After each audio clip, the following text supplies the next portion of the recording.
a light for the homeless man.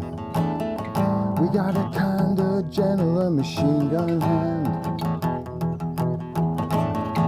We got department stores and toilet paper. Got styrofoam garbage for the ozone layer. Got a man of the people to keep up alive. Got fuel to burn, got roads to drive. Keep on rocking the free world. Keep on rocking the free world.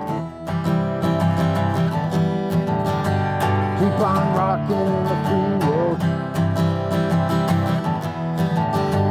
Keep on rocking the free world.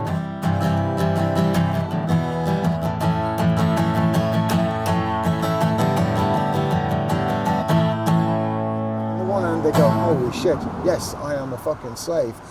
But hold on, if I fucking do something to stop that, that policeman may fucking kill me or lock me up.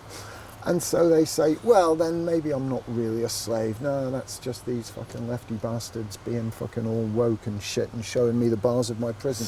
But fucking, hey, I like being a prisoner, yes. And blah, blah, blah. That's the way it works, right?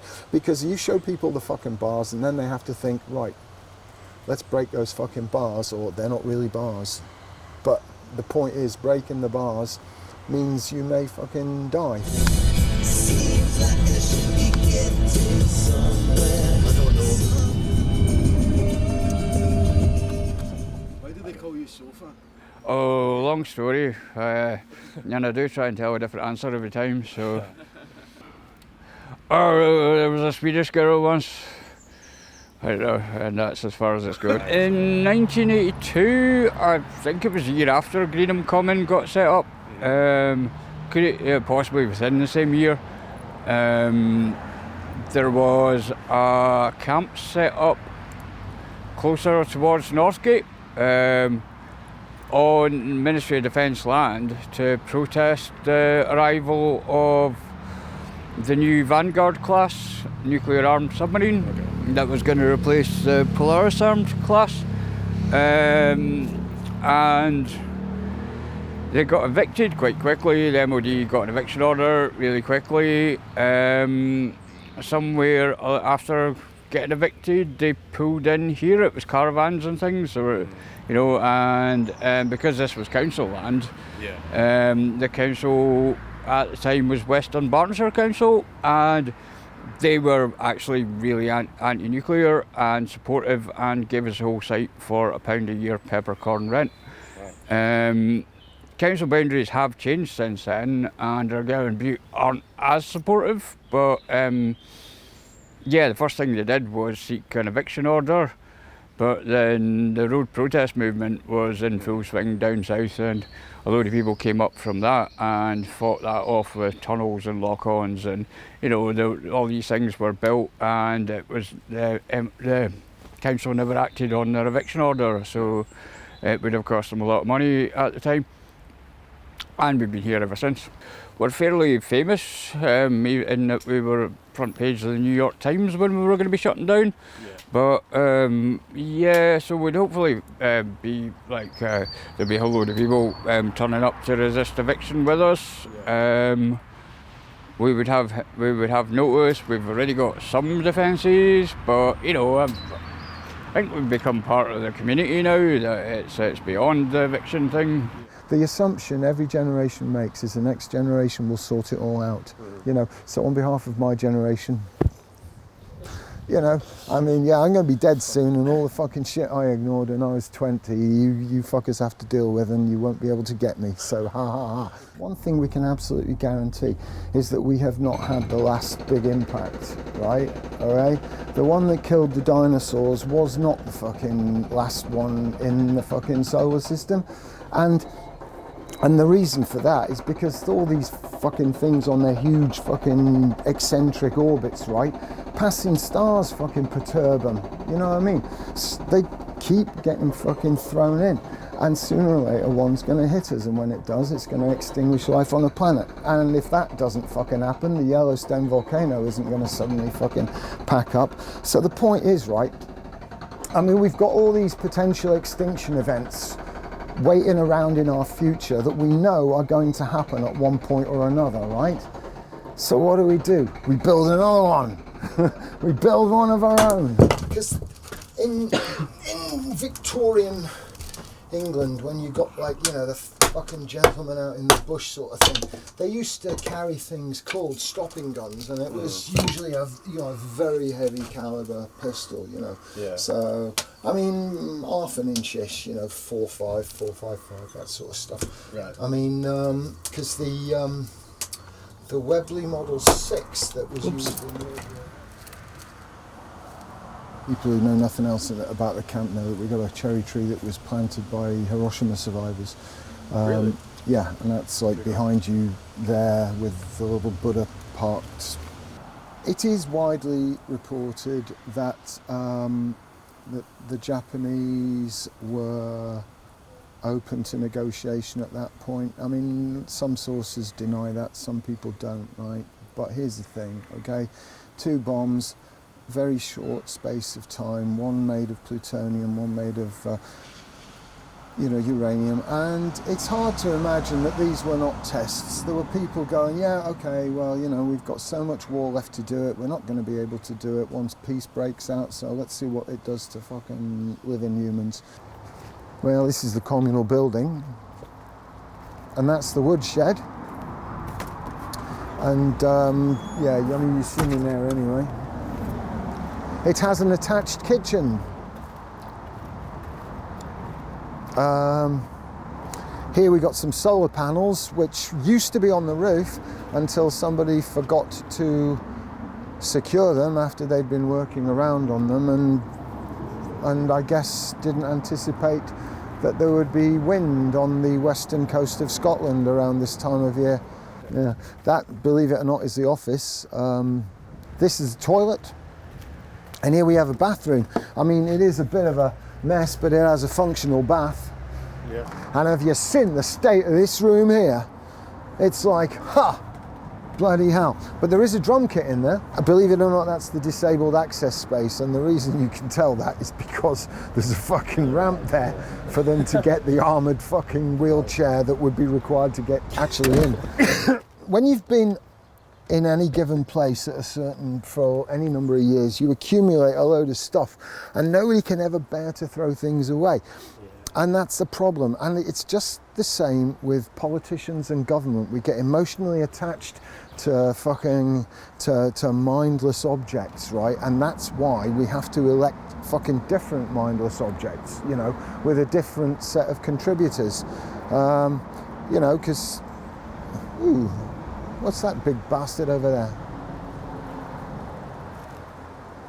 Well, it's not, it's submarine, but it doesn't look like a police launch, that's all. There's been more activity than usual, I thought. Maybe it is. You know, it's not like we can maintain a 24-hour watch either, but when they do stuff, it's nice to think about what they're doing and why they might be doing it, and if there's anything we can infer from that. I mean, like, I don't know. It's like, and the other thing is, right, I mean, what you're looking for is the absence of the usual and the presence of the unusual, okay? So, yeah, you got to, I don't know, just, yeah, because we are steely-eyed sons of whatever. Steely-eyed sons of mothers. You can say a lot of shit about activists, right? But, I mean, one thing we're usually quite good at is making the best out of limited resources. One thing we are really fucking bad at is throwing shit away and tidying up after ourselves. I mean, I don't know, right? There's a lot of neurodiversity in activism, and all the things that irritated our mothers.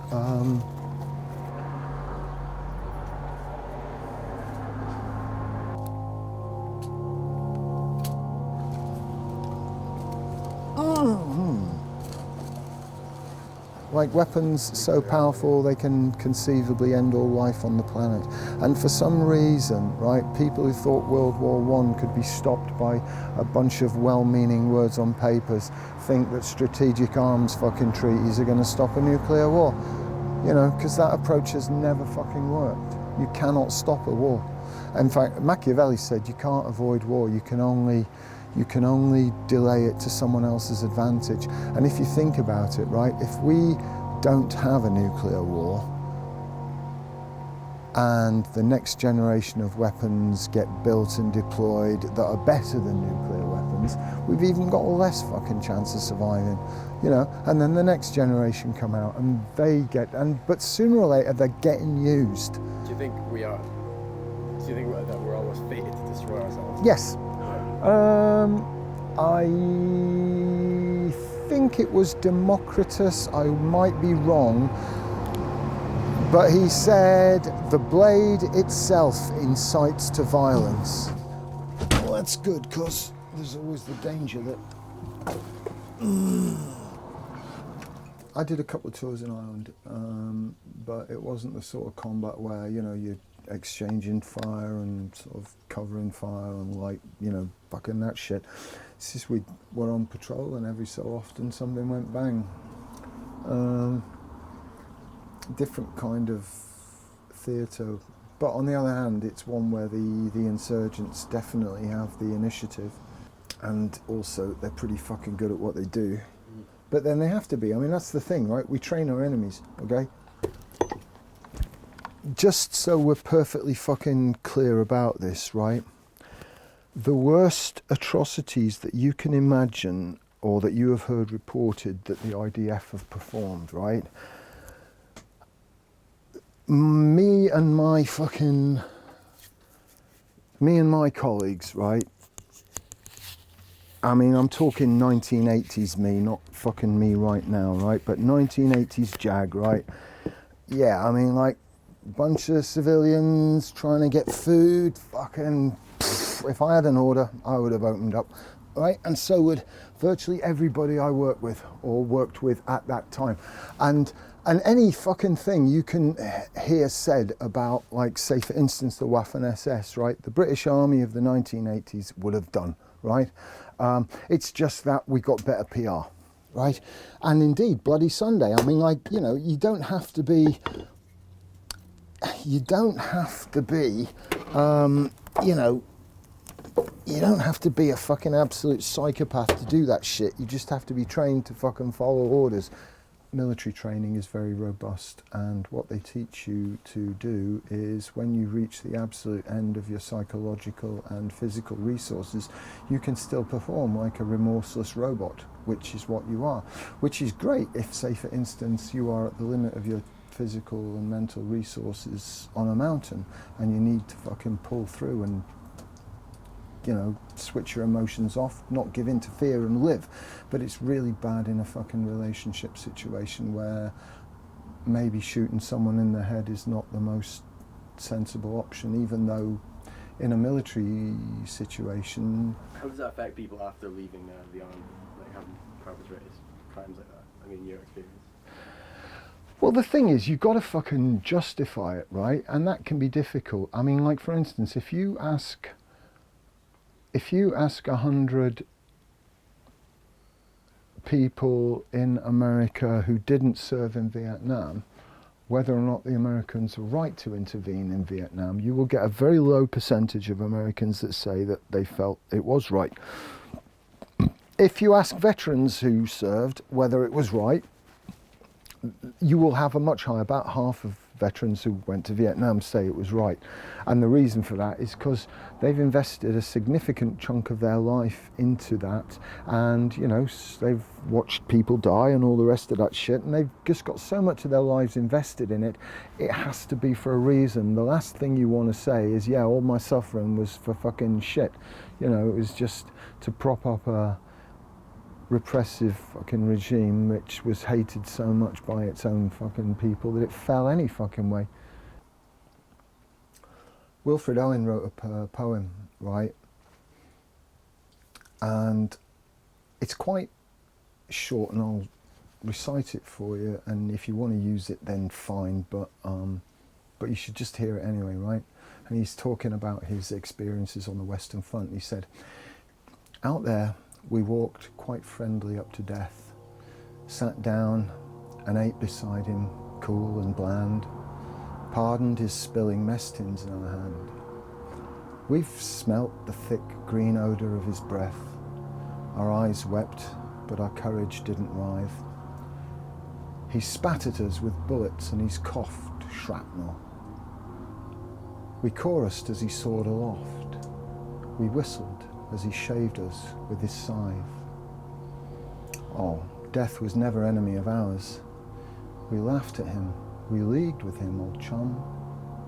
We laughed, knowing better men would come, and greater wars, where every fighter brags he wars on death for lives, not men for flags. Well, I like it anyway.